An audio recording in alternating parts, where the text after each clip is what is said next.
Welcome to the Happy Mindset. Today's episode is episode number 64, and today's episode title is called Sink or Swim.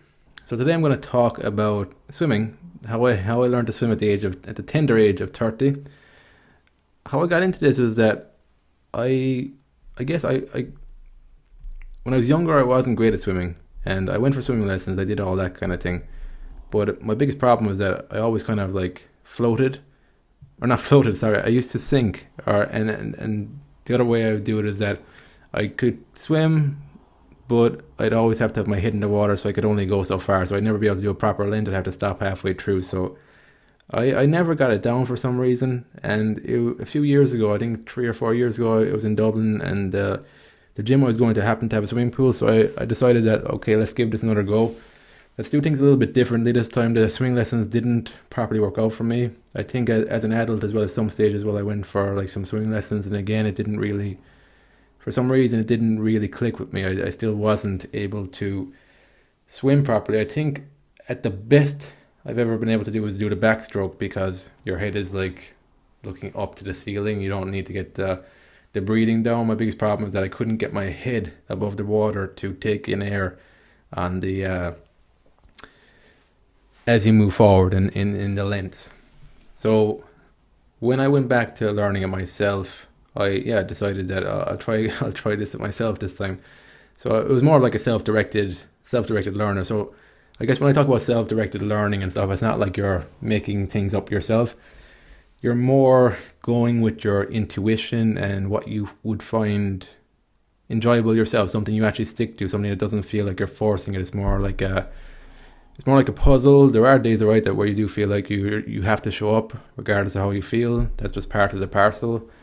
But it's more about like letting yourself be led by the process and discovering how to learn it that way. So with swimming, a few years ago I kind of got into like watching some videos on YouTube around, just a few videos around like how do you swim. Because the thing is, like, you can learn from the best kind of instructors online. You can take on board some of the techniques, some of the advice and stuff, and it's free on YouTube. So why not do it? And Tim Ferriss is another guy that I have listened to a lot over the years, and I've been influenced a lot by. And he learned to swim around the age of 30, and he gave some insights into like how he went about doing it. So I took on board some of that as well. So what I did first was that, in the swimming pool in Dublin, I bought some flippers and I bought some hand paddles. My idea at the time, my theory was that these will help to keep me afloat, because my biggest pain point was that I couldn't stay afloat in the water. I couldn't stay on the water. The second pain point, which was because of the first pain point, was that I couldn't get the breathing right. And then just a general pain point built from those pain points was that I couldn't get a technique or a rhythm going. I couldn't actually do lengths of a pool. I wasn't able to do that. So what the flippers and the hand paddles gave me was, it gave me a solution to the first problem. So the first problem was staying afloat. So with the flippers, they helped me to like propel me forward with very little kind of motion in my legs. It made the lengths in the pool seem a lot shorter, because I had like a lot of momentum and power from those flippers. The hand paddles then gave me more drag. So the drag kept me afloat in the water, and as well, like I feel like the hand paddles as well, they kind of like, because there's more resistance, you are getting more of a workout in your arms and your hands as well. So that was the first problem solved, but that did require me looking like an idiot in the pool with flippers and hand paddles, feeling like an idiot. But again, it was facing those, what will people think? Oh, you look like a fucking idiot here, and that type of stuff. Those thoughts are swirling around your head. So I did that for a while. Then I changed gym, and they didn't have a pool there. So for a good kind of 2-year period, I didn't do any more swimming. That kind of shows you how dedicated I was to it. But again, at the start of this year, I was doing freelancing. So I was trying to give that a go. So I moved home for a while to try and get the costs down and to try and make things work. So I just started going to Killarney. I started going to a swimming pool there.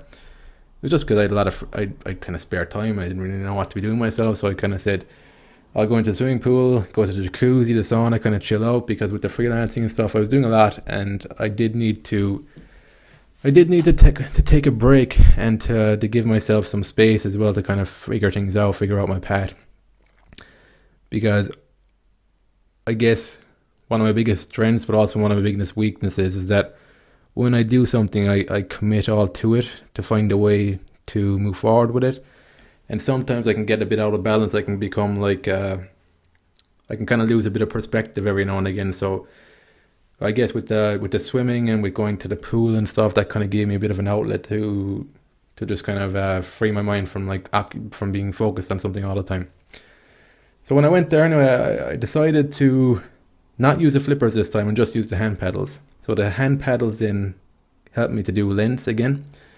So I kind of set myself the goal of doing like 15, 20 lengths. So I gradually got to 20 lengths. And yeah, I was happy with that. The flippers were gone, so that was one less thing. And then, so I did that for a while, and then I moved to Limerick a few months ago to take on a software developer job.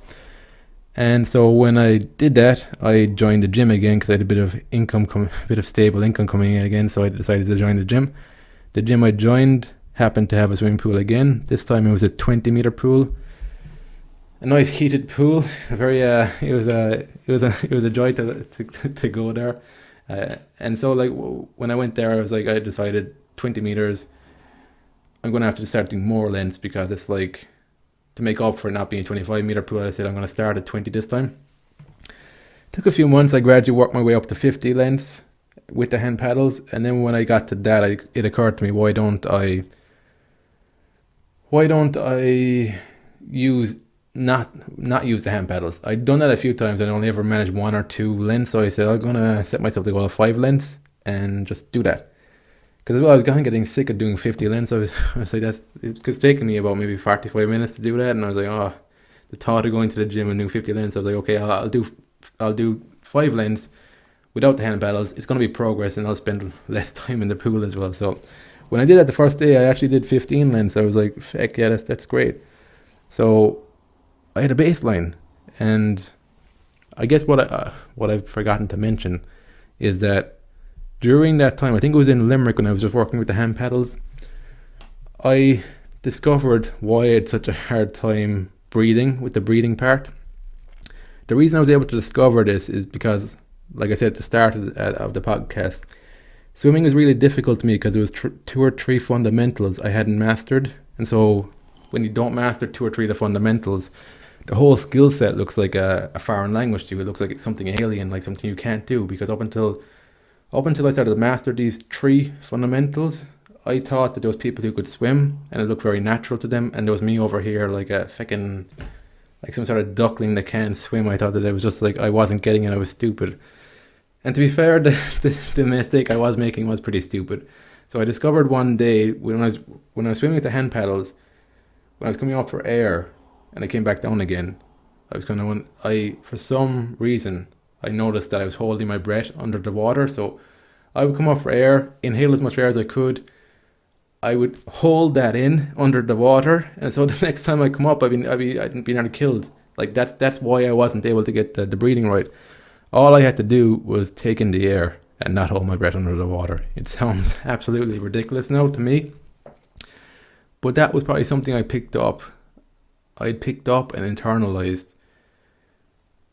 I would imagine when I was younger, and I always thought that that's the way you breathe with the swimming. And like, as long as I held that belief, that's one of the reasons why swimming was so hard for me. And I guess I didn't get that from an instructor and stuff, because they can't see what you're doing under the water. They can see you taking in breath, but they're not going to notice you holding your breath under the water. So, I only got that clarity because I'd mastered, from using the flip-flops and the hand paddles, I've mastered staying afloat in the water, which gave me more space to notice the breathing. Because as well, during that time, I think I was able to like swim with my head above the water, but I wanted to swim properly like the swimmers, so I wanted to be able to actually keep my head in the water, but get the breathing right. So once I was able to stay afloat with the swimming aids, then I noticed the breathing. Once I noticed the breathing and I was able to stay afloat, all that time, because I was getting practice in, even though I looked ridiculous and I was making a lot of stupid mistakes, I was getting in a rhythm and I was getting in a technique. So that was the final part. They were the three fundamentals. Number one, staying afloat in the water so I could actually swim, so I wasn't just sinking down. Number two was the breathing, so I was actually breathing in air, so I was able to actually do lengths of the pool. And then number three was the technique and the rhythm. So those three things, they were the three fundamentals. I would have never noticed that from looking at swimmers, observing them, because when you're looking at somebody, you're just seeing something effortlessly happening, but you're not seeing what are the core principles, what are the few fundamentals that they've mastered really well, so they're getting in a lot of practice. You don't notice all this stuff until like you literally throw yourself into the deep end in a sink or swim and you try and work things out. So that was my experience with learning how to swim. I wanted to share that today because I think it's a story that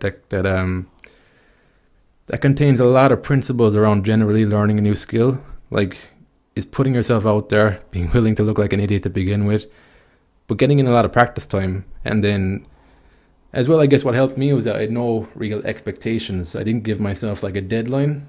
Like I said, I started learning how to swim in my own kind of way maybe 4 years ago. I'd stopped for about 2 years because there was no swimming pool in my gym.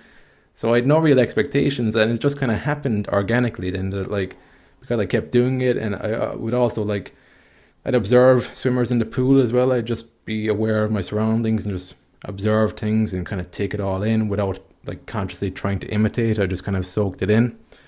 All these little subtle things kind of help. And then it's figuring out what's my number one pain point here, which can lead to you figuring out how to solve the next pain point. And the next pain point, so they're the basic fundamentals. Once you start getting to grips with them, you start having something you can build something around. And then that's when you can start elaborating and getting better at something, getting more practice. So that's basically the trajectory with learning a new skill. I hope you took away some stuff from this. That was my experience with swimming at the age of 30. I finally got there. And I can probably say now that I can do some bit of swimming, that if somebody threw me into a pool in the morning, I'd have some chance of survival now, which I wouldn't have had even at the end of last year. So I just wanted to share that. Again, age as well doesn't really matter. It's just a matter of putting yourself out there, being willing to make mistakes, and be willing to learn. They're the key things. And yeah, you'll figure it out. So thanks again for listening. Hope you enjoyed today's episode. Until next time, have fun and enjoy the process.